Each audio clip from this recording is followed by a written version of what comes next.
Halo semuanya, perkenalkan, nama saya Anna Primasari. Saya salah satu mahasiswi dari Universitas Negeri Semarang, dan di sini saya mendapatkan tugas dari mata kuliah manajemen sekolah untuk sedikit menjelaskan tentang pengertian, tugas, dan fungsi seorang pemimpin. Di sini saya ingin bertanya kepada teman-teman, apa sih kualitas yang harus dimiliki oleh seorang pemimpin? Apakah dia harus menjadi sosok manusia yang ditakuti banyak orang? Atau mungkin memberikan kesan bahwa dia adalah manusia superhero? Menurut saya tidak semudah itu untuk menjadi seorang pemimpin. Bahkan kepemimpinan punya seni dan caranya sendiri. Mungkin Anda bisa untuk menyuruh-nyuruh orang, tetapi itu tidak lantas menjadikan Anda seorang pemimpin yang baik. Untuk itu, yuk mari simak macam-macam pengertian menurut para ahli dan hal-hal penting lainnya terkait seni dalam jiwa pemimpin, supaya teman-teman di sini dapat memahami bagaimana cara untuk membangun jiwa kepemimpinan teman-teman sekalian.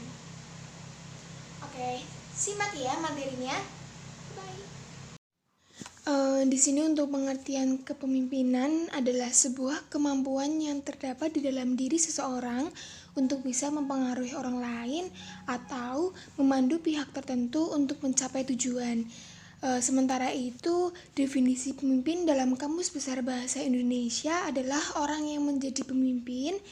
Jadi, seorang pemimpin wajib memiliki kemampuan untuk mempengaruhi atau memandu sekelompok pihak. Di sini untuk pengertian kepemimpinan menurut para ahli, yaitu yang pertama menurut Stoner, yang kedua menurut Wahjo Sumijo, yang ketiga menurut Sondang Siagian, dan yang keempat menurut Hemhill dan Cons. Yang pertama yaitu menurut Stoner. Kepemimpinan adalah sebuah proses dalam mengarahkan atau mempengaruhi kegiatan terkait sebuah organisasi atau kelompok demi mencapai tujuan tertentu. Yang kedua yaitu menurut Wahjo Sumijo, kepemimpinan merupakan kemampuan dalam diri seseorang dan mencangkup sifat-sifat seperti kepribadian, kemampuan, dan kesanggupan. Kepemimpinan tidak dapat dipisahkan dari gaya, perilaku, dan kedudukan kepemimpinan bersangkutan dan interaksinya dengan para pengikut serta situasi. Yang ketiga, menurut Sondang P. Siagian, kepemimpinan dapat diartikan sebagai kemampuan seseorang saat menjabat sebagai pimpinan organisasi tertentu dalam mempengaruhi orang lain, khususnya bawahannya. Ini dilakukan supaya mereka mampu bertindak dan berpikir sesuai dengan arahan tertentu supaya tujuan dapat tercapai dengan mudah.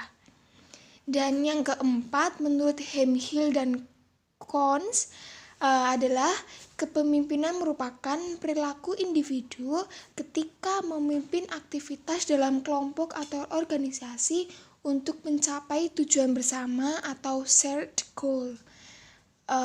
Ada berbagai macam definisi kepemimpinan, tetapi secara umum semuanya merujuk pada tindakan untuk mempengaruhi seseorang atau sekelompok orang. Itu adalah pengertian kepemimpinan berdasarkan Kamus Besar Bahasa Indonesia maupun pengertian pemimpin menurut para ahli. Selanjutnya materi tentang teori kepemimpinan. Dan untuk teori kepemimpinan ada 3 teori. Di antaranya yaitu 1, teori karakter, yang kedua, teori perilaku, dan yang terakhir, teori kepemimpinan situasional.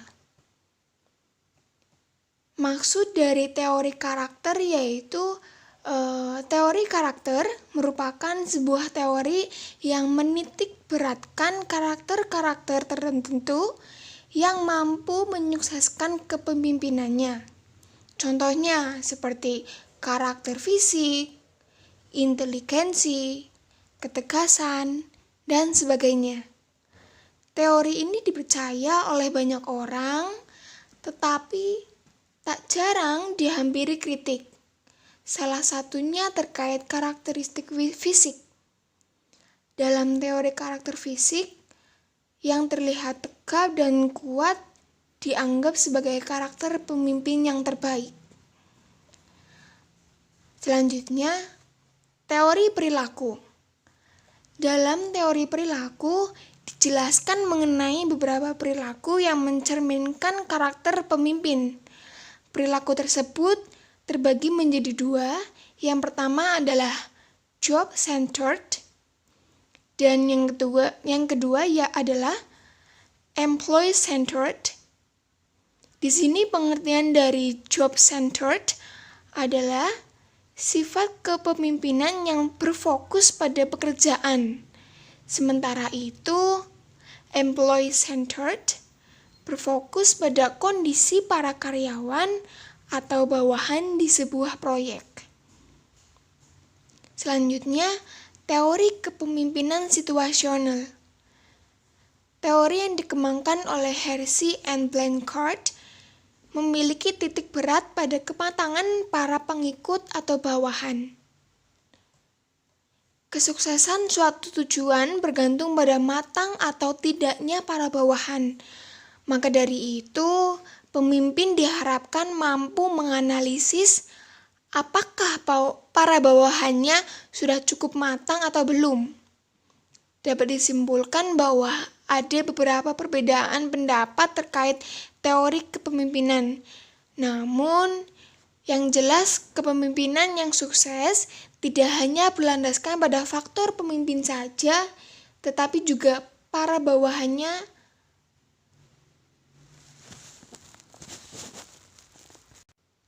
dapat mempengaruhi sukses atau tidaknya kepemimpinan. Selanjutnya, fungsi kepemimpinan.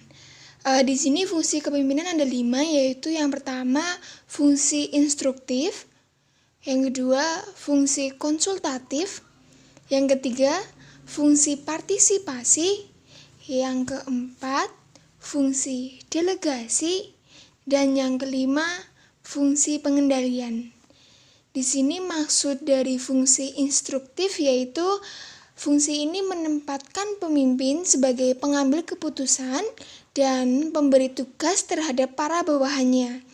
Sementara itu, para bawahan bertugas untuk menjalankan segala instruksi yang diperintahkan oleh para pemimpin. Kemudian yang kedua, fungsi konsultatif. Berbeda dengan fungsi instruktif, fungsi konsultatif sifatnya dua arah. Bawahan dapat berkonsultasi kepada pemimpin untuk mencari jalan terbaik dalam mencapai tujuan bersama. Kemudian, pemimpin juga diharapkan cukup bijak dan punya pengetahuan terkait hal yang sedang dikerjakan supaya dapat mengarahkan bawahannya dengan baik. Yang ketiga, fungsi partisipasi. Dalam fungsi ini, pemimpin mampu mengaktifkan partisipasi para pesertanya sehingga mereka juga turut berpartisipasi dan berinisiatif dalam suatu proyek. Para bawahan tidak hanya sekedar menjalankan perintahnya saja. Selanjutnya, fungsi delegasi. Dalam fungsi delegasi, pemimpin mampu untuk mendelegasikan suatu wewenang kepada orang lain yang memang sesuai dengan tugas tersebut. Bukan hanya mampu memerintahkan, ia juga harus mampu untuk mengetahui tugas-tugas yang cocok didelegasikan kepada bawahannya. Yang terakhir, fungsi pengendalian. Fungsi pengendalian berarti pemimpin mampu untuk mengendalikan segala aktivitas bawahannya agar efektif bertugas untuk mencapai tujuan dan tidak keluar jalur. Dalam menjalankan fungsi ini dibutuhkan pemimpin yang tegas dan juga pemimpin yang teliti dalam mengamati bawahannya. Tujuan kepemimpinan. Apa sih tujuan dari kepemimpinan di sebuah bawahan atau organisasi? Berikut ini merupakan tujuan-tujuan yang harus dipahami untuk menyukseskan proses kepemimpinan ini. Yang pertama, mencapai tujuan. Kepemimpinan merupakan sebuah hal yang dibutuhkan dalam perusahaan atau kelompok supaya tujuan dapat tercapai. Tanpa adanya satu pun pihak yang berjiwa pemimpin, tujuan sulit untuk dicapai karena tidak ada sosok yang bisa dijadikan pegangan. Yang kedua, dapat memotivasikan orang lain. Tujuan dari kepemimpinan adalah untuk memotivasi orang lain agar bisa melakukan sebuah hal dengan baik dan memaksimalkan kemampuannya. Bila tidak ada sosok pemimpin, banyak orang yang akan mengalami demotivasi karena mereka tidak terpacu dalam sesuatu atau tidak merasa memiliki kewajiban untuk melakukan hal tertentu. Dan itulah merupakan tujuan-tujuan dari seorang pemimpin. Sifat pemimpin. Ada beberapa sifat yang mampu menjadikan seseorang sebagai pemimpin yang baik. Di antaranya yaitu 1. Punya pendirian. Yang kedua, proaktif. Yang ketiga, jujur. Yang keempat, komunikatif. Yang kelima, terbuka terhadap pendapat. Yang keenam, tidak mudah iri. Yang ketujuh, visioner. Dan yang ke-8, sabar. Itu adalah sedikit materi tentang arti dari kepemimpinan dan diharapkan teman-teman di sini lebih paham apa sih arti tentang pemimpin, dan diharapkan teman-teman di sini tidak menyalahgunakan kedudukannya ketika menjadi pemimpin. Cukup sekian dari saya. Tetap jaga kesehatan ya. Bye-bye.